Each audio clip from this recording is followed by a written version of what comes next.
तो अच्छा, तो जिन्होंने जिन जिन स्टूडेंट ने लास्ट लेक्चर जो है वो लिया था, उनको याद होगा कि लास्ट लेक्चर में हम लोग वर्किंग रूल पढ़ रहे थे, प्रिंसिपल मोमेंट ऑफ इनर्शिया और प्रिंसिपल एक्सिस फाइंड आउट करने का किसी रिजिड बॉडी के केस में या सिस्टम ऑफ पार्टिकल के केस में।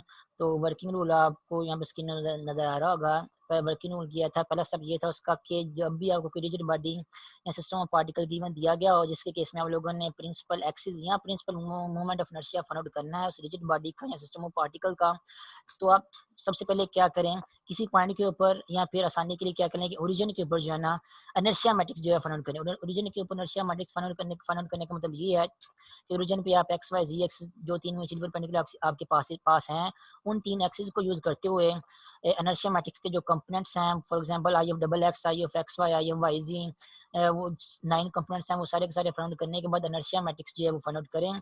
उसके बाद सेकंड स्टेप में ये नोट देखें कि आपने जो इनर्शिया मैट्रिक्स फाइंड आउट किया है वो डायगोनल मैट्रिक्स है या नहीं। तो अगर जो आप लोगों ने जो इनर्शिया मैट्रिक्स फाइंड आउट किया है वो डायगोनल मैट्रिक्स है, इसका मतलब यही है कि जो आपने एक्स वाई जी एक्सिस लिए हुए हैं, जिन एक्सिस को लेके आप लोगों ने इनर्शिया मैट्रिक्स फाइंड आउट किया है, वही एक्सिस आप लोगों के प्रिंसिपल एक्सिस हैं। क्योंकि इनर्शिया मैट्रिक्स डायगोनल आने का मतलब यही है कि आपके प्रोडक्ट ऑफ इनर्शियाज क्या आ रहे हैं, जीरो आ रहे हैं, और आपके एक्स वाई जी एक्सिस जो है प्रोडक्ट ऑफ इनर्शियाज जीरो आने की वजह से क्या बन जाएंगे, प्रिंसिपल एक्सिस बन जाएंगे।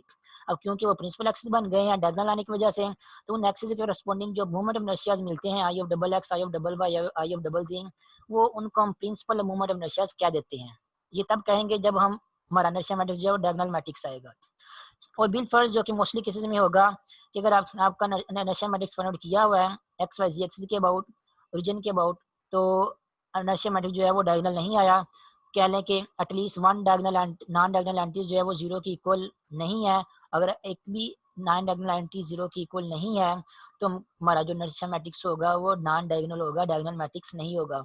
डायगोनल मैट्रिक्स तब होगा जब सारी की सारी नॉन डायगोनल एंटीज जो हैं वो जीरो की इक्वल हो, मीन सारे के सारे प्रोडक्ट ऑफ इनर्शिया जो हैं वो जीरो की इक्वल हो।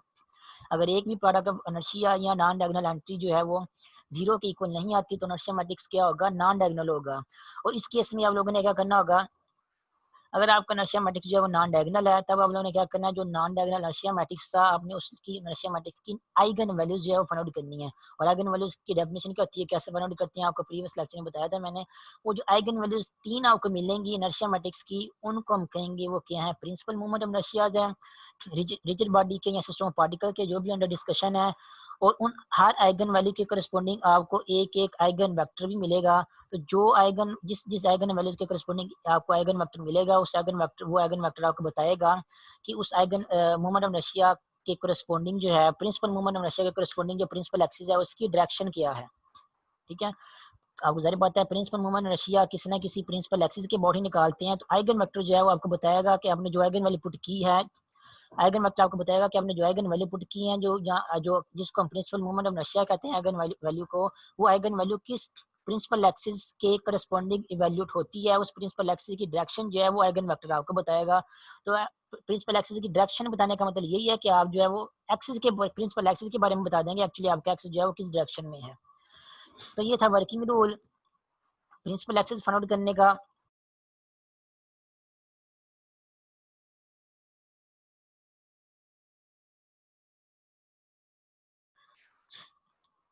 उसके बाद नेक्स्ट हम लोगों ने क्वेश्चन किया था, क्वेश्चन ये था कि आपको सिस्टम ऑफ 4 पार्टिकल जो है गिवन दिए गए हैं, जिनके डिफरेंट मासेस हैं। फर्स्ट पार्टिकल का मास स्मॉल एम है, दूसरे का कैपिटल एम, तीसरे का 3m और फोर्थ पार्टिकल का मास 4m है। चारों पार्टिकल स्पेस में किसी न किसी पोजीशन पर लाई कर रहे हैं, डिफरेंट पोजीशन पर लाई कर रहे हैं, और आपस में कंटिन्यूसली ये ज्वाइंट नहीं है, तो इसलिए क्या है आपके पास डिस्क्रीट सिस्टम ऑफ 4 पार्टिकल्स है, डिफरेंट पोजीशन पर लाई कर रहे हैं, उनकी पोजीशन आपको बताई हुई है यहाँ पे क्वेश्चन पे, किन किन पॉइंट्स पे चारों पार्टिकल जो लाई कर रहे हैं। क्वेश्चन में ये कहा गया कि आप लोगों ने प्रिंसिपल मोमेंट इनर्शिया जो है वो फाइंड आउट करना है रिजिड बॉडी का। तो सबसे पहले हम क्या करेंगे, जो कि वर्किंग रूल है, सबसे पहले हम क्या करेंगे, ओरिजिन के अबाउट ही जो है ना, जो सिस्टम ऑफ 4 पार्टिकल दिया गया है उस ओरिजिन के अबाउट इनर्शिया मैट्रिक्स जो है वो सिस्टम ऑफ 4 पार्टिकल का जो वैल्यूएट करेंगे। इनर्शिया मैट्रिक्स वैल्यूएट करने का मतलब ये है कि ये जो मैट्रिक्स नजर आ रहा है आप लोगों को, ये वाला मैट्रिक्स, ये इनर्शिया मैट्रिक्स है, हम इसको फाइंड आउट करेंगे। मीन इसके जो कंपोनेंट्स यहाँ पे लिखे हुए हैं, इन कंपोनेंट्स की वैल्यूज फाइंड आउट करेंगे। कंपोनेंट्स क्या हैं, पहला कंपोनेंट है movement inertia about x axis, दूसरा कंपोनेंट है product inertia with respect to x y plane, तीसरा कंपोनेंट है product inertia with respect to x z plane. इस तरह बाकी 6 कंपोनेंट्स और भी हैं, तो 9 कंपोनेंट्स हैं जो भी हैं, मोमेंट ऑफ इनर्शिया और प्रोडक्ट इनर्शिया जो भी हैं, इनकी वैल्यूज हम लोगों ने फाइंड आउट करनी है। वैल्यूज फाइंड आउट करेंगे तो हमें इनर्शिया मैट्रिक्स जो है वो मिल जाएगा। तो सबसे पहले हम लोगों ने इनर्शिया मैट्रिक्स मींस इनके कंपोनेंट्स की वैल्यू जो है वो फाइंड आउट करनी है। तो आपको याद हो लास्ट लेक्चर में सारा डिस्कशन कर चुके हैं कैसे फाइंड आउट करना है। सिस्टम ऑफ 4 पार्टिकल्स का मूवमेंट इनर्शिया, क्योंकि डिस्क्रीट सिस्टम ऑफ 4 पार्टिकल्स है तो movement inertia about x axis निकालने का फार्मूला आपको ये लिखा हुआ है, समेशन एम आई वाई आई स्क्वायर प्लस जी आई स्क्वायर। याद रखें मूवमेंट इनर्शिया के फार्मूलाज हम लोगों ने समेशन में पढ़े हुए हैं और इंटीग्रल के केस में पढ़े हुए हैं। समेशन वाले फार्मूला तब लगते हैं जब आपके पास सिस्टम ऑफ पार्टिकल जो है वो डिस्क्रीट केस में हो, मींस डिफरेंट पोजीशन पर लाई कर रहे हो। और इंटीग्रल वाला फार्मूला तब लगाते हैं जब आपके पास कंटीन्यूअस मास डिस्ट्रीब्यूशन हो, मींस के कंटीन्यूअसली मास जो है दूसरे जो है वो स्पेस में लाई कर रहे हो। जैसे कोई आपके पास इलिप्टिक लैमिना है, बॉल है, स्फीयर है, सिलेंडर है, इनके ऊपर जो पार्टिकल्स होते हैं, ये पार्टिकल कंटिन्यूसली एक दूसरे के साथ जुड़े होते हैं और कंटिन्यूसली कॉम्बिनेशन के साथ आपको एक रिजिड बॉडी मिलती है। लेकिन discrete case means different particle जो है वो डिफरेंट डिफरेंट पोजीशन पे लाई कर रहे हो, उसके केस में हम जो है फिर ये समेशन वाला फार्मूला जो है वो ये यूज करते हैं। तो समेशन वाला फार्मूला यूज करेंगे क्योंकि हमारे पास सिस्टम ऑफ 4 पार्टिकल्स है, आई की वेरिएशन जो है 1 से लेकर 4 तक होगी।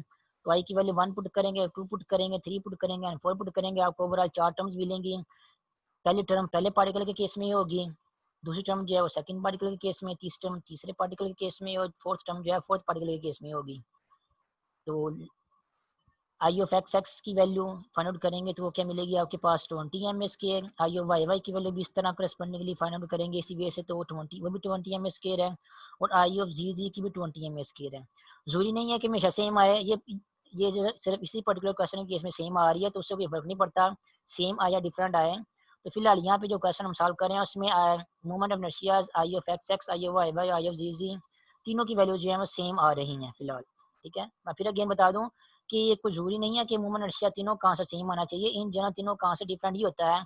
यहाँ पे जो केस हम ले रहे हैं क्योंकि पार्टिकल की जो पोजीशन है वो ऑलमोस्ट जो है वो दिखने में उनके जो कोऑर्डिनेट्स हैं पोजीशन के उनमें सिर्फ प्लस माइनस का ही फर्क आ रहा है।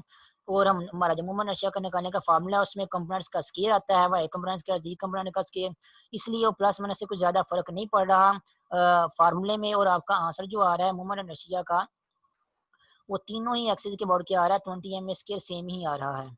उसके बाद नेक्स्ट प्रोडक्ट इनर्शिया निकालेंगे। प्रोडक्ट इनर्शिया का फार्मूला अगेन वही डिस्क्रीट केस में निकाल लेंगे, इंटीग्रल के केस में नहीं निकाल लेंगे क्योंकि हमारे पास सिस्टम 4 पार्टिकल डिस्क्रीट केस में है। आई की वेरिएशन जो है 1 से लेकर 4 तक होगी। तो यहाँ पे आई की वेरिएशन करेंगे, माइनस का सिंबल बाहर वैसे का वैसे ही रहेगा।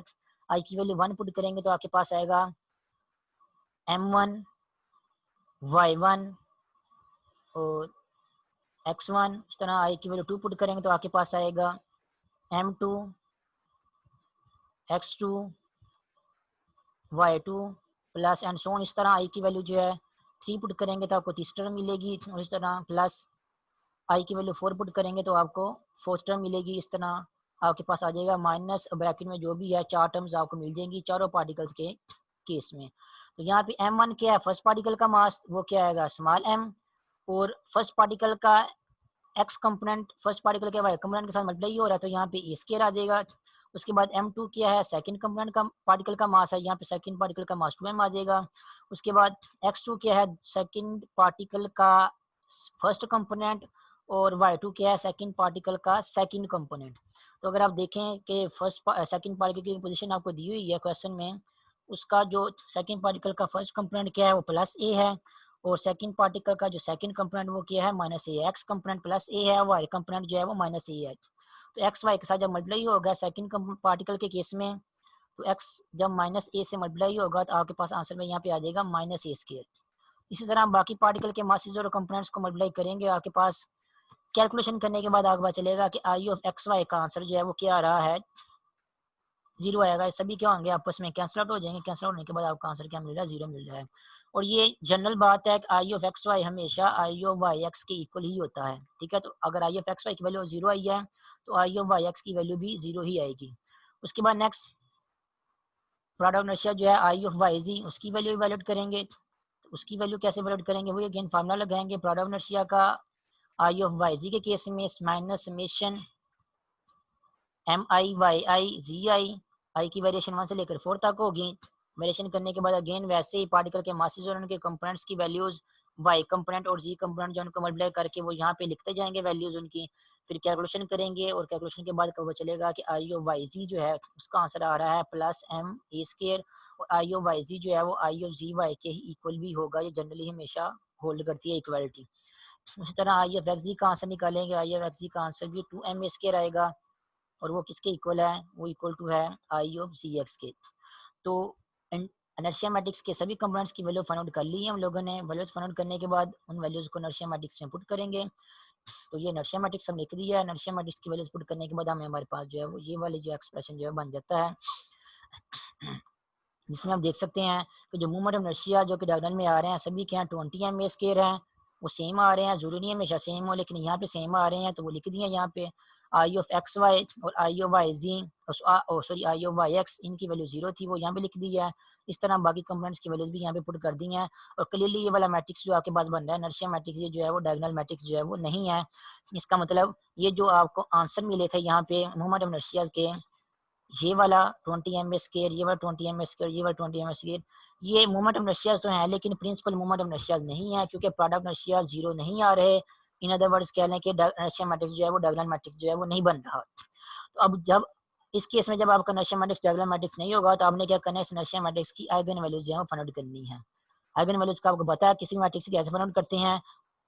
फॉर एग्जाम्पल आपके पास कोई मैट्रिक्स ए है तो उसकी इनर्शिया में आइगन वैल्यूज फाइंड आउट करने क्या करते हैं, उस मैट्रिक्स ए में लेट्स से अगर लैम्डा आपकी आइगन वैल्यू है, A minus lambda into identity matrix जो है उतने ही ऑर्डर का जितने ऑर्डर का ए मैट्रिक्स होता है वो माइनस करने के बाद उनका डिटरमिनेंट लेके उनको इक्वल टू 0 जो है वो सेट कर देते हैं। और इसको जब सिंप्लीफाई करते हैं ए माइनस लैम्डा ई को, तो लैम्डा जस्ट जो है वो ए की डायगोनल एंट्रीज में से ही माइनस होता है, क्योंकि आई जो आइडेंटिटी मैट्रिक्स है बाकी एंट्रीज जो है वो 0 बन जाती हैं।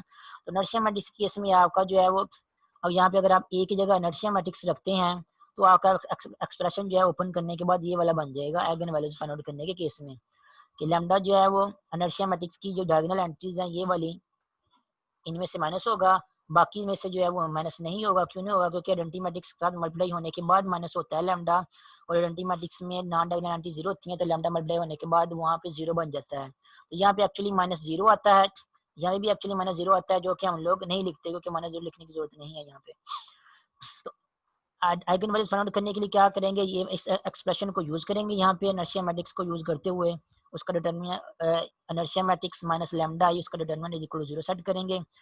और यहाँ पे क्या है, I of double x, I of double x y, I of y z जो भी इन्वॉल्व हो रहे हैं उनकी वैल्यूज यहाँ पे लिखी हुई हैं। यहाँ पे इन वैल्यूज को यहाँ पुट करेंगे तो आपके पास जो है वो ये वाला एक्सप्रेशन बन जाएगा डिटरमिनेंट का। अब आइगन वैल्यूज फाइंड करने के लिए क्या करना होगा, हमें इस डिटरमिनेंट को सॉल्व करना होगा। ये जो आपको स्क्रीन पे डिटरमिनेंट ये वाला लिखा नजर आ रहा है इक्वल टू 0, इस डिटरमिनेंट को सॉल्व करके यहाँ पे आपको इक्वेशन मिलेगी। और अब आपको याद हो थ्योरम के प्रूफ में मैंने जनरली बताया था कि जब भी इस डिटरमिनेंट को लैम्डा की आइगन वैल्यूज इनर्शिया मैट्रिक्स की आइगन वैल्यूज आप फाइंड आउट करेंगे तो आपको इक्वेशन मिलेगी लैम्डा की पावर 3 में, मींस कि लैम्डा में क्यूबिक इक्वेशन मिलेगी। तो आपको 3 सोल्यूशन मिलेंगे आपको यहाँ पे। अब आप पर्टिकुलरली भी चेक कर सकते हैं, इस डिटरमिनेंट को ओपन करके देखते हैं कि हमें लैम्डा की कितनी पावर मिलती है और सोल्यूशन कितने मिलती हैं। तो डिटरमिनेंट ओपन करते हैं, यहाँ पे स्क्रीन पे सॉल्व किया हुआ है। डिटरमिनेंट सॉल्व करने का वे क्या है, फर्स्ट रो से अगर हम एक्सपैंड करें तो फर्स्ट रो में क्या आएगा 20m ए स्क्वायर माइनस लैम्डा, ये सबसे पहले लिख देंगे।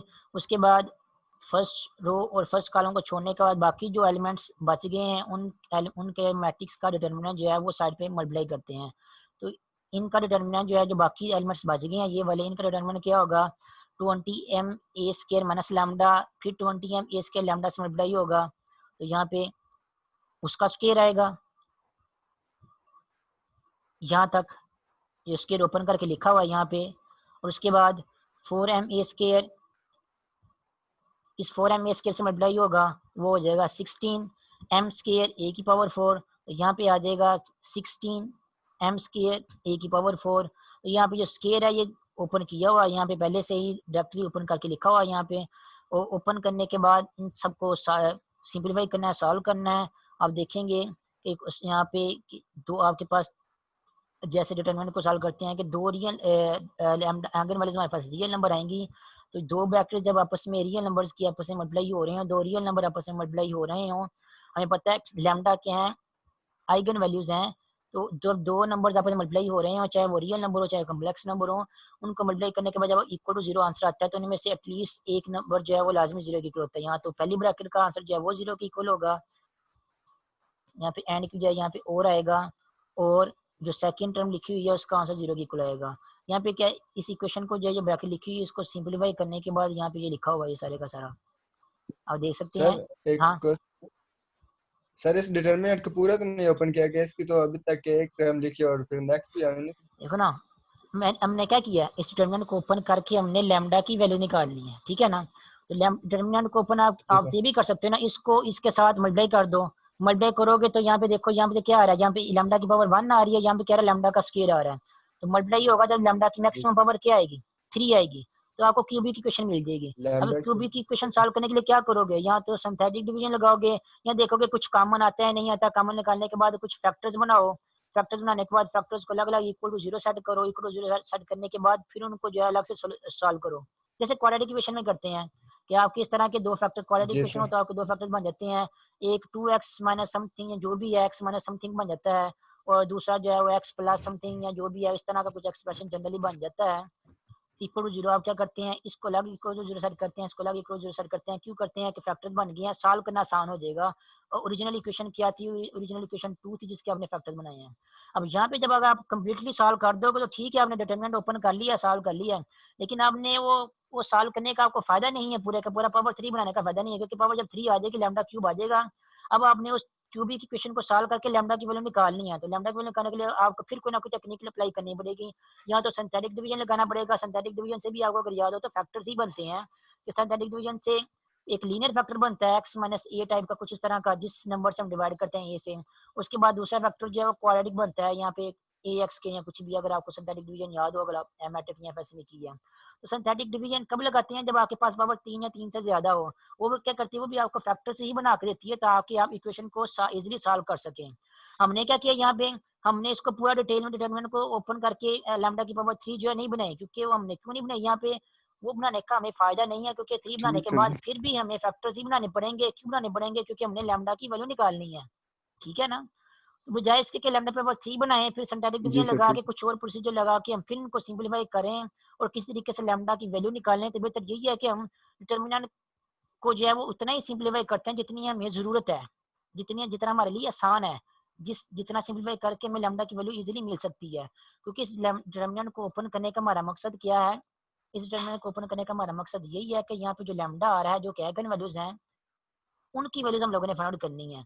तो कैलकुलेशन ही आप कुछ इस तरह करें कि आपको ज्यादा परेशानी ना हो, ठीक है।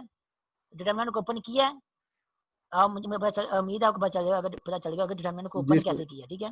और जी सर क्लियर जो है। बार ब्रैकेट आ रही है इसको अगेन फर्दर आगे मल्टीप्लाई नहीं किया, क्योंकि उससे हमें कोई आसानी नहीं मिल रही, उससे हमें ज्यादा तो हमारा स्टेप एक्स्ट्रा हो रहे हैं और हमारे लिए मुश्किल क्रिएट हो रही है। क्यों क्रिएट हो रही है कि हमें इन दी एंड फिर किसी ना किसी तरीके से फैक्टर बनाने पड़ेंगे लैम्डा की वैल्यू निकालने के लिए। तो क्योंकि डिटरमिनेंट ओपन करते हुए हमारे पास पहले से फैक्टर बने बनाए हमें मिल रहे हैं, तो जब हमें आसानी से हमारा काम हो रहा है तो हमें क्या जरूरत है कि फिर हम अगेन मुश्किल तरह अपने काम को जानबूझ के मुश्किल बनाएं, ठीक है ना। तो फैक्टर्स हमारे पास जी सर ऑटोमेटिकली ठीक है। बन रहे हैं डिटरमिनेंट को ओपन करते हुए, तो इनको हम ऐसे ही लिखने देंगे। तो दो फैक्टर जब आपस में अप्लाई हो रहे हैं, answer equal to zero set हो रहा है, तो जारी बात है, आपको पता है इस केस में होता है, यहाँ तो पहला फैक्टर इक्वल टू जीरो होता है, या फिर और ये जो सेकंड फैक्टर है ये सिंपलीफाई किया, यहाँ पे 384 है, ये जो भी है इसको सिंपलीफाई करने के बाद आपका आंसर यहाँ पे 380 जो भी बन रहा है, ये कैलकुलेशन कर लेना अलग से पेज पे। यहाँ पे पेंसिल से जो है ना वो ऑनलाइन जो है ना वो इतनी आसानी से या जल्दी से नहीं होती कैलकुलेशन, और टाइम काफ़ी लग जाएगा। तो ये कैलकुलेशन कर लेना ज़्यादा मुश्किल काम नहीं है। हो सकता है यहाँ पे कुछ टाइपिंग मिस्टेक हो, लेकिन आप खुद ही देख लेना वो वाली मिस्टेक अगर है या नहीं है, ठीक है। तो कैलकुलेशन करने के बाद फैक्टर्स को इक्वल टू जीरो सेट करने के बाद आप देखेंगे कि यहाँ पे तो आपको लैम्डा की वैल्यू आसानी से मिल जाएगी यहाँ पे, क्योंकि लैम्डा ये जो लीनियर फैक्टर बन रहा है, लैम्डा दूसरी साइड पे जाएगा, आपके पास लैम्डा की वैल्यू आ जाएगी 20m² एक वैल्यू लैम्डा की आपको ये मिल गई है। और बाकी जो लैम्डा की दो वैल्यूज निकालनी है, दो आइगन वैल्यू निकालनी है, आपके पास ये जो क्वाड्रेटिक इक्वेशन आपको लिखी नजर आ रही है यहाँ से निकालनी है। तो क्वाड्रेटिक इक्वेशन किसमें बनी हुई, लैम्डा में बनी हुई है, lambda square minus something lambda, और ये क्या है आपके पास कांस्टेंट है। कांस्टेंट क्या है, 380 भी कांस्टेंट है, मैथ भी कांस्टेंट है, और पार्टिकल की जो पोजीशन दी हुई है वो भी कोई ना कोई नंबर्स ही होते हैं, जैसे 2,3,-1 इस तरह करके, या 2,2,2। तो ओवरऑल आपके पास ये सारे का सारा कांस्टेंट है। और ये लैम्डा का स्केयर है और ये माइनस लैम्डा, जैसे जिस तरह की क्वाड्रेटिक इक्वेशन की फॉर्म होती है इसको उस फॉर्म में अगर लिखें तो वो ये वाली फॉर्म बनती है, lambda square minus 40 m a square lambda और plus 380 m square a power 4 equal to 0। ये आपके पास क्वाड्रेटिक इक्वेशन बन रही है। यहाँ पे लैम्डा स्केयर का कोएफिशिएंट क्या है, वो 1 है। लैम्डा का कोएफिशिएंट क्या है, माइनस 40 एम ए स्केयर, और कांस्टेंट क्या है 380 एम स्केयर ए पावर 4। तो यहाँ पे क्या है, 1 आपके पास क्या है, 1 आपका ए है जब क्वाड्रेटिक इक्वेशन को सॉल्व करते हैं। लैम्डा का कोएफिशिएंट आपके पास माइनस 40 एम ए स्केयर, वो आपके पास बी है, और 380 एम स्केयर ए पावर 4 ये आपके पास क्या है, सी है, जो क्वाड्रेटिक इक्वेशन की जनरल फॉर्म होती है a x square plus b x plus c. जब इसको सॉल्व करते हैं इस इक्वेशन को इक्वल 0 तो क्वाड्रेटिक फार्मूला लगाते हुए एक्स के का कोएफिशिएंट ए, एक्स का कोएफिशिएंट बी और कांस्टेंट जो है वो सी है। तो इस तरह यहाँ से ए बी और सी देख लें आपके कौन सी वैल्यूज बन रही हैं, वो नोट करते हुए क्वाड्रेटिक फार्मूला यहाँ पे लगाया हुआ है। क्वाड्रेटिक फार्मूला लगा के अब हमने यहाँ पे लैम्डा की वैल्यू निकालनी है। अब देख लें यहाँ पे एक जगह क्या लिखा हुआ है, 1 लिखा हुआ है। क्यों लिखा हुआ है, क्योंकि लैम्डा का कोएफिशिएंट क्या है, 1 है, एक जगह 1 आएगा। वैसे ही यहाँ पे minus b plus minus b, इसका जो भी क्वाड्रेटिक फार्मूला आपको बताइए क्या है, वो लगाने के बाद कैलकुलेशन करेंगे, सिम्प्लीफिकेशन करेंगे, सिंप्लीफाई करेंगे। ये सारी कैलकुलेशन की, ये सारी स्क्रीन पे, ये मुझे बताने की जरूरत नहीं है, इसमें कोई समझाने वाला काम नहीं है। कैलकुलेशन करने के बाद यहाँ तक जब आप पहुँच जाएंगे तो क्योंकि प्लस माइनस आ रहा है तो 2 सोल्यूशन आपको मिलेंगे, एक सोल्यूशन आपको प्लस के साथ मिलेगा, एक सोल्यूशन आपको जो है वो माइनस के साथ यहाँ पे मिलेगा। सिंप्लीफाई किया, सिंप्लीफाई करने के बाद लैम्डा की वैल्यू एक ये वाली बन रही है, वो क्या बन रही है, 2 into 10 plus square root 5 into m a square, और दूसरी बन रही है 2 into 10 minus square root 5 into m a square. Overall आपको जो 3 लैम्डा की वैल्यूज मिलेंगी। एक लैम्डा की वैल्यू क्या है 20 एम ए स्केयर, बाकी दो जो हैं वो ये वाली हैं प्लस माइनस के फर्क के साथ। तो ये जो 3 आइगन वैल्यूज आपको मिली हैं ये एक्चुअली क्या है, प्रिंसिपल मूवमेंट ऑफ इनर्शिया है, or principal movement of inertia system of 4 discrete particle के केस में। तो अब देख लें सबसे पहले हम लोगों ने क्या किया है, रिपीट कर दो, जो भी आपको सिस्टम ऑफ 4 पार्टिकल गिवन दिया गया था क्वेश्चन में, उसके मासेस उनकी पोजीशन आपको बताई हुई थी कहाँ कहाँ पे हैं, तो उनके मासेस उनकी पोजीशन को जो है वो नोट करते हैं हम लोगों ने। इनर्शिया मैट्रिक्स जो है वैल्यूड किया था, mean movement inertia product inertia जो वैल्यूड किए थे, वो वैल्यूड करने के बाद इनर्शिया मैट्रिक्स में मिला था यहाँ पे।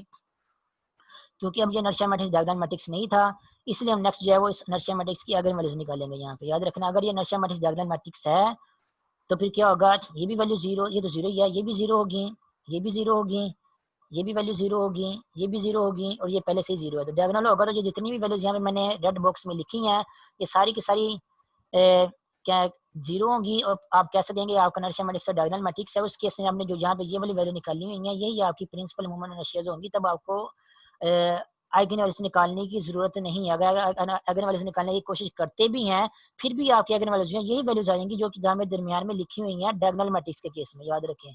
इसलिए डायगोनल मैट्रिक्स के केस में आपको आइगन वैल्यूज निकालने की जरूरत नहीं है, यही वैल्यूज क्यों होंगी, यही आपकी प्रिंसिपल मूवमेंट इनर्शिया की वैल्यूज होंगी जो कि डायगोनल पोजीशन पे आ रही हैं। लेकिन अगर इस क्वेश्चन में देख लें, अगर आपका इनर्शिया मैट्रिक्स डायगोनल मैट्रिक्स नहीं है तो आपने इनर्शिया मैट्रिक्स की आइगन वैल्यू निकालनी है। इस प्रोसीजर को फॉलो करते हुए आइगन वैल्यूज निकालने का आपको पता है वे क्या है। ये जैसे एक प्रैक्टिस के लिए आपको एक सारा कैलकुलेशन करके शो करके बताया हुआ है। और याद रख, सिर्फ यहाँ पे नहीं, किसी और क्वेश्चन में जब भी आप इनर्शिया मैट्रिक्स की आइगन वैल्यू निकालने की कोशिश कर रहे होंगे, आप लोगों ने यही टेक्निक अप्लाई करनी है कि जानबूझ के जो है वो पूरे के पूरे डिटर्मिनेंट को ओपन सिंपलीफाई करके पावर 3 नहीं बनानी। और यहाँ से पता चल रहा है हमें कि पावर 3 की इक्वेशन ही मिल रही है हमें यहाँ पे, ये लैम्डा जब इससे मल्टीप्लाई होगा तो ये वाला जो लेफ्ट हैंड साइड पे ये इक्वेशन लिखी हुई है, एक्सप्रेशन लिखा हुआ है, ये क्यूबिक एक्सप्रेशन ही है। चाहे आपको आप पावर 3 लिखी हुई नजर नहीं आ रही, लेकिन अगर आप सिंपलीफाई करेंगे तो आपको क्यूबिक इक्वेशन ही मिलेगी ये वाली, तो वो नजर आ रहा है हमें क्यूबिक इक्वेशन मिलेगी। और बाद में क्योंकि इक्वल जीरो में इसको सॉल्व करना भी है, तो बजाय इसके कि क्यूब बना के फिर इसको दोबारा फिर सिंपलीफाई करें या इसमें किसके फैक्टर बनाएं, तो शुरू से ही डिटरमिनेंट ऊपर करते वक्त ही कुछ इस तरह की कहने के स्टेप करें, कैलकुलेशन करें, कैलकुलेशन का वे फॉलो करें कि आपको आपका काम जो है आसानी से और जल्दी हो जाए। तो पहले ही हम फैक्टर जो है शुरू से बना लेंगे, पावर 3 नहीं बनाएंगे, फैक्टर्स बने हुए आपको नजर आ रहे हैं। इन फैक्टर्स को सॉल्व करते हैं हम जो है वो लैम्डा की तीनों वैल्यू जो है वैल्यूड करेंगे। जो 3 वैल्यूज आएंगी आपके पास, इनको हम कहेंगे कि ये क्या है, प्रिंसिपल मूवमेंट ऑफ इनर्शियाज हैं हमारे सिस्टम ऑफ 4 पार्टिकल के केस में, जो कि आपको क्वेश्चन में गिवन दिए गए हैं। अब ये तो फिलहाल क्वेश्चन यहाँ पे खत्म हो गया है, क्योंकि क्वेश्चन में सिर्फ इतना ही कहा गया था कि आप लोगों ने क्या फाइंड करना है, आप लोगों ने प्रिंसिपल मूवमेंट ऑफ इनर्शिया जो है वो फाइंड करना था इन 4 पार्टिकल सिस्टम ऑफ 4 पार्टिकल के केस में। लेकिन अगर आप अपने वर्किंग रूल को देखें तो वर्किंग रूल में आपको ये बताया हुआ है कि अगर आप लोगों ने आइगन वेक्टर्स प्रिंसिपल एक्सेस भी फाइंड आउट करने हैं, यानी कि डायरेक्शन फाइंड आउट करनी है, तो वो कैसे फाइंड आउट करेंगे? Eigen vectors corresponding to each eigen value gives the direction of principal axis. तो यहाँ पे तो आप क्वेश्चन में आपको नहीं कहा गया कि आप जो है वो आइगन प्रिंसिपल एक्सिस ही बताएं, जस्ट प्रिंसिपल मोमेंट और अशियाज फाइंड आउट करने के लिए कहा गया है। लेकिन अगर इस क्वेश्चन में ये भी कहा गया होता कि प्रिंसिपल एक्सिस ही बताएं, जिन प्रिंसिपल एक्सिस के अबाउट ये प्रिंसिपल मोमेंट ऑफ इनर्शिया की वैल्यूज बनती हैं, जो कि आप लोगों ने यहाँ पे सॉल्व करके निकालनी है। एक ये वाली है और दो ये वाली हैं। तो वो निकालने का वे क्या है कि प्रिंसिपल एक्सिस कौन से हैं, यानी कि उनकी डायरेक्शन बताने का वे क्या होगा कि आप उस प्रिंसिपल एक्सिस की डायरेक्शन में एक वेक्टर ढूंढ के बताओगे कि किन किन वेक्टर्स की डायरेक्शन में प्रिंसिपल एक्सिस लाई कर रहे हैं। उसका वे ये था कि आप लोगों ने हर एगन वैल्यू के करस्पॉन्डिंग एक एक एगन वेक्टर जो है फाइंड आउट करना है। एक ही वेक्टर मिलेगा, आपको ज्यादा भी मिल सकते हैं, लेकिन वो उनके स्केलर मल्टीपल ही होंगे, मल्टीपल ही हो सकते हैं अगर आपको ज्यादा मिलते हैं। डायरेक्शन सेम ही रहती है, लेंथ कम या ज्यादा होती है। तो हर एगन वैल्यू के करस्पॉन्डिंग आप एक एगन वैल्यू जो निकालेंगे, एगन वेक्टर निकालेंगे। एगन वेक्टर निकालने का वे क्या है? जनरल डेफिनेशन तो यही एगन वेक्टर निकालने की, जो भी मैट्रिक्स जिसकी आपने एगन वैल्यू यूज करनी होती है एगन वेक्टर निकालने के लिए, वो मैट्रिक्स लेट्स से ए है, उसको वेक्टर बी के साथ मल्टीप्लाई करें। ये वेक्टर आइगन वेक्टर होता है, और इज इक्वल टू सेट करें लैम्डा इनटू वी। ठीक है, वी वो वाला आइगन वेक्टर है जिसकी हमने वैल्यू फाइंड करनी है। लैम्डा जो है ये आइगन वैल्यू जैसे कि यहाँ पे लिखी हुई है, जो कि हम फाइंड करते हैं ए माइनस लैम्डा ई का डिटरमिनेंट इक्वल टू 0 सेट करने के बाद। और उसके बाद ये आइगन वैल्यू, और उसके बाद ए जो है आपका वो वाला मैट्रिक्स है जिसकी आइगन वैल्यू यूज कर रहे होते हैं। तो हमारे इस क्वेश्चन के केस में क्योंकि हम अनर्शिया मैट्रिक्स को जो है वो उसकी आइगन वैल्यूज को यूज कर रहे हैं, तो अनर्शिया मैट्रिक्स के केस में अगर आपने आइगन वेक्टर जो है फाइंड करना है, तो यहाँ पे a I capital I I j inertia matrix आएगा। उसके साथ कोई एक वेक्टर वी मल्टीप्लाई करेंगे। वी को मैं सपोज कर लेता हूँ, लेट्स से वो क्या है स्मॉल एक्स, उसके कमांड क्या है small x small y and small z. ये मैं 3 कमांड इसलिए लिख रहा हूँ क्योंकि इनर्शिया मैट्रिक्स जो हमारे पास 3 का मैट्रिक्स है, तो आइगन वेक्टर जो हमारे पास उसके भी 3 कंपोनेंट्स ही आएंगे सॉल्व करने के बाद। अगर इसके 2 कंपोनेंट वाला लोगे तो इनर्शिया मैट्रिक्स के साथ मल्टीप्लाई नहीं होगा। रूल क्या है? 2 मैट्रिक्स ए और बी कब मल्टीप्लाई होते हैं? एक मैट्रिक्स ए जो है दूसरे मैट्रिक्स बी के साथ कब मल्टीप्लाई होता है? जब पहले मैट्रिक्स का अगर ऑर्डर लेट से किया है m क्रॉस n, और दूसरे मैट्रिक्स का ऑर्डर जो है वो n क्रॉस समथिंग होना चाहिए, तभी 2 मैट्रिक्स आपस में मल्टीप्लाई हो सकते हैं। सिंपल वर्ड्स में कहें तो पहले मैट्रिक्स के कॉलम और दूसरे मैट्रिक्स की रोज जो है आपस में बराबर हो, तभी 2 मैट्रिक्स में मल्टीप्लिकेशन हो सकती है। अनर्शिया मैट्रिक्स क्योंकि 3 का मैट्रिक्स है, 3 का मैट्रिक्स है, तो इसके कॉलम कितने हैं? 3 है। तो इसको जिस भी मैट्रिक्स का मल्टीप्लाई करना है उसकी रोज भी फिर 3 ही होनी चाहिए। फिर बता दूं, 2 मैट्रिक्स तब मल्टीप्लाई होते हैं जब पहले मैट्रिक्स के कॉलम दूसरे मैट्रिक्स की रोज के बराबर हो। तो अनर्शिया मैट्रिक्स के कॉलम कितने हैं? 3 है। तो इसको जिस दूसरे मैट्रिक्स के मैट्रिक्स या वेक्टर के साथ मल्टीप्लाई करना है आप लोगों ने, उसकी फिर 3 रोज जो है होनी चाहिए। तो ये क्या है? 3 क्रॉस 1 का एक वेक्टर है, हम लोगों ने वेक्टर ही फाइंड करना है, तो समथिंग क्रॉस 1 ही होगा यहाँ पे। अब समथिंग क्या लेना है? 2 लेना है या 1 लेना है? आपको जिस मैट्रिक्स को आप यूज कर रहे हैं अगर वेक्टर फाइंड करने के लिए, उसके ऑर्डर से आपको पता चल सकता है कि उसके कितने कंपोनेंट्स आप लोगों ने लेने हैं। तो यहाँ पे खैर क्या आएगा? Inertia matrix into eigen vector जिसको हम लोगों ने x y जी जिसके कंपोनेंट हम लोगों ने ले लिए हैं उसके साथ मल्टीप्लाई करना है। और उसके बाद नेक्स्ट इक्वल टू लिखना है लैम्डा, और अगेन फिर वही वेक्टर जो है यहाँ पे मल्टीप्लाई कर देना है। वो क्या होगा? x y जी। ये आर्बिट्ररी वैल्यू ली हुई x y जी, क्योंकि हम लोगों ने हमें ये नहीं पता कि इस आइगन वेक्टर की वैल्यू यहाँ पे कंपोनेंट्स की वैल्यूज क्या आएंगी, वो हम लोगों ने फाइंड आउट करनी है। जब फाइंड आउट होंगी तब हमें आइगन वेक्टर ये पता चल जाएगा। ये आइगन अनर्शिया मैट्रिक्स हमें पता है इसकी क्या वैल्यूज होगी, पर हम लोगों ने फाइंड आउट किया हुआ है। इस क्वेश्चन के सोल्यूशन में लैम्डा की वैल्यू फर्ज करें अगर हम ये यूज करते हैं, तो आपके पास ये जो इक्वेशन बन रही है ये वाली इक्वेशन में आपको क्या क्या पता है? इस क्वेश्चन में आपको इनर्शिया मैट्रिक्स भी पता है, ऊपर सॉल्व किया हम लोगों ने, लैम्डा की वैल्यू भी पता है हमें, ये जो यूज करेंगे हम ये वाले लैम्डा की वैल्यू यूज करेंगे यहाँ पे। पता सिर्फ क्या नहीं है, सिर्फ हमें ये आइगन वेक्टर का नहीं पता। तो क्या करेंगे? सबसे पहले लेफ्ट हैंड साइड में इन दोनों मैट्रिक्स को मल्टीप्लाई करेंगे, तो यहाँ पे आपको एक मैट्रिक्स मिल जाएगा, एक मैट्रिक्स आपको यहाँ पे मिल जाएगा, और जिसका ऑर्डर क्या होगा? उसका ऑर्डर होगा 3 क्रॉस 1, मीन्स एक नंबर यहाँ पे आएगा, एक नंबर यहाँ पे आएगा, एक नंबर यहाँ पे आएगा, और इज इक्वल टू ये जो लैम्डा है, ये लैम्डा की जो वैल्यू ये वाली है, ये वाली वैल्यू जो भी है, ये स्केलर क्वांटिटी है, ये इसके साथ मल्टीप्लाई होगी तो इसके हर कंपोनेंट के साथ मल्टीप्लाई होगी। तो यहाँ पे भी जो है आपको जो है वो 3 वैल्यूज मिल जाएंगी वेक्टर की फॉर्म में, 3 यहाँ पे। अब इन दोनों मैट्रिसेस को आपस में कंपेयर करेंगे, मीन्स उनके कंपोनेंट्स को कंपेयर करेंगे। इस पहले कंपोनेंट को जो है वो इसके इक्वल सेट करेंगे, इस कंपोनेंट को जो है वो इसके इक्वल सेट करेंगे तो 3 इक्वेशन मिलेंगी। 3 इक्वेशन को सॉल्व करके आपको जो है वो यहाँ से x और y की वैल्यूज मिलेंगी और वो x y z की वैल्यूज जब वापस जब इस वेक्टर में पुट करोगे, जिस वेक्टर को आप लोगों ने जो है वो एक्स वाई जी का नाम दिया हुआ इस तरह, तो यहाँ पे एक्स वाई जी की वैल्यू पुट करेंगे तो आपको ये एगन वेक्टर जो है वो मिल जाएगा।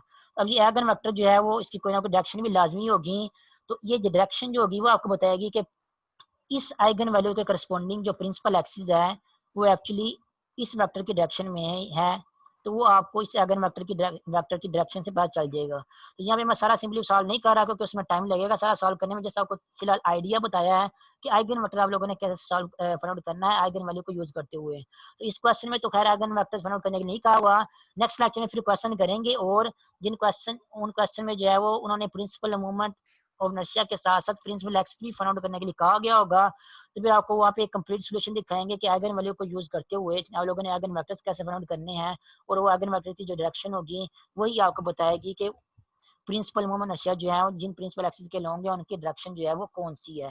फिलहाल जो है आज के लिए इतना ही कर लेते हैं, वो नेक्स्ट क्वेश्चन करने का टाइम नहीं है, वो दरमियान में रह जाएगा फिर समझ नहीं आएगी। आज के लिए फिलहाल इतना ही समझ लो, बल्कि वर्किंग रूल को जिन्होंने लास्ट लेक्चर नहीं लिया था उनको दोबारा भी बता दूं, इस वर्किंग रूल को लाजमी समझ लें कि जब भी आपको कोई रिजिड बॉडी या आपको सिस्टम ऑफ पार्टिकल चाहे डिस्क्रीट केस में हो चाहे कंटीन्यूअस केस में हो दिए गए हो, आपसे प्रिंसिपल एक्सिस या principal movement inertia find out करने के लिए कहा गया हो, तो आप लोगों ने सबसे पहले जो ओरिजिन के about inertia matrix find out करना है। उसके बाद इनर्शिया मैट्रिक्स को देखना है कि वो डायगोनल है या नहीं। डायगोनल है तो अच्छी बात है, आपका क्वेश्चन वहीं पे सॉल्व हो जाएगा। आपकी जो एक्स मूवमेंट ऑफ इनर्शियाज आपको मिलेंगे वही आपके प्रिंसिपल मूवमेंट इनर्शियाज होंगे। और अगर आपका इनर्शिया मैट्रिक्स जो डायगोनल मैट्रिक्स नहीं है तो आप लोगों ने क्या करना है, आइगन वैल्यूज फाइंड आउट करनी है। वो आइगन वैल्यूज जो है इनर्शिया मैट्रिक्स की वो प्रिंसिपल मूवमेंट ऑफ इनर्शियाज होंगे, और उन्हीं principal movement inertias eigen values के करस्पॉन्डिंग आप जब करस्पॉन्डिंग आइगन वेक्टर्स निकाल लेंगे तो वो आइगन वेक्टर्स आपको प्रिंसिपल एक्सिस की डायरेक्शन बताएंगे, जैसा कि यहाँ पे हम लोगों ने इसी क्वेश्चन में सॉल्व किया हुआ एग्जांपल में क्वेश्चन दिया गया था। ये वाला आपको स्क्रीन नजर आ रहा है। प्रिंसिपल एक्सिस फाइंड आउट करने के लिए कहा गया था आपको question, sorry principal movement inertia find out करने के लिए कहा गया था आपको क्वेश्चन में। तो सॉल्व करने का वे वर्किंग रूल को फॉलो करते हम लोगों ने क्या किया, सबसे पहले हम लोगों ने इनर्शिया मैट्रिक्स फाइंड आउट किया है, ये स्क्रीन में नजर आ रहा होगा आप लोगों को। इनर्शिया मैट्रिक्स फाइंड आउट करने के बाद ये वाला नोट किया डायगोनल मैट्रिक्स नहीं है तो इसकी नेक्स्ट फिर क्या किया, आइगन वैल्यूज निकाल ली हैं। आइगन वैल्यूज जो आई हैं, जो भी 3 आइगन वैल्यूज आई हैं हमारे पास, वो आइगन वैल्यूज क्या हैं सिस्टम ऑफ फोर पार्टिकल के केस में जो है प्रिंसिपल मूवमेंट ऑफ इनर्शियाज हैं। नेक्स्ट लेक्चर में हम वो वाले क्वेश्चन करेंगे जिन क्वेश्चन में प्रिंसिपल एक्सिस भी फाइंड आउट करने के लिए कहा गया है। उन क्वेश्चन को भी नेक्स्ट लेक्चर में सॉल्व करेंगे ताकि आप लोगों की मजीद जो है वो प्रैक्टिस हो सके, आप लोगों को समझ में आ सके कि किस तरह जो है ना वो कैलकुलेशन करते हुए प्रिंसिपल मूवमेंट ऑफ इनर्शियाज और प्रिंसिपल एक्सिस जो है फाइंड आउट करने हैं हम लोगों ने। अभी एक मिनट है अभी फिलहाल, अगर किसी ने आज के लेक्चर में या प्रीवियस लेक्चर में कोई क्वेश्चन पूछना है तो पूछ सकता है।